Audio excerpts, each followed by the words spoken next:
नमस्कार, संध्याकाळचे 7 वाजलेत। आज महाराष्ट्र या बातमीपत्रामध्ये आपल्या सगळ्यांचं स्वागत। मी प्रसाद काथे। पहिली बातमी आहे ती पवारांच्या संदर्भातली। शरद पवारांनी अख्ख्या पवार कुटुंबाला जेवणाच्यासाठी आज रात्री बोलावलंय। मात्र पवारांच्या या आमंत्रणाचा सन्मान उपमुख्यमंत्री सुनेत्रा पवार यांच्याकडून होणार नाहीये असं समजतंय। त्यामुळे सासऱ्याच्या आमंत्रणाला सुनबाई अनुपस्थित राहणार असंच दिसतं आहे। आपले सहकारी अविनाश परबत या निमित्ताने जोडले गेलेले आहेत। अविनाश, सुनेत्रा पवारांचा पूर्वनियोजित दौरा आहे का की इतर काही कारण आहेत ज्यामुळे त्या या स्नेहभोजनाला जाणार नाहीयेत?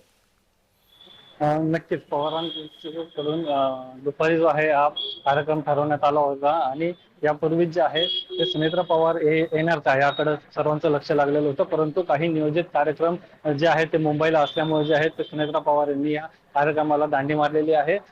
पवार घराण्यातले बाकी सर्वजण आहेत ते या ठिकाणी पोहोचलेले आहे, परंतु जे आहेत ते सुनेत्रा पवार हे आलेले नाही। मुंबईमध्ये त्यांचे काही नियोजित कार्यक्रम होते ते जे आहेत ते अविनाश, एक अजून पटकन छोटासा प्रश्न असा येतो की या सगळ्या जेवणाच्या आमंत्रणामागचं कारण काय आहे?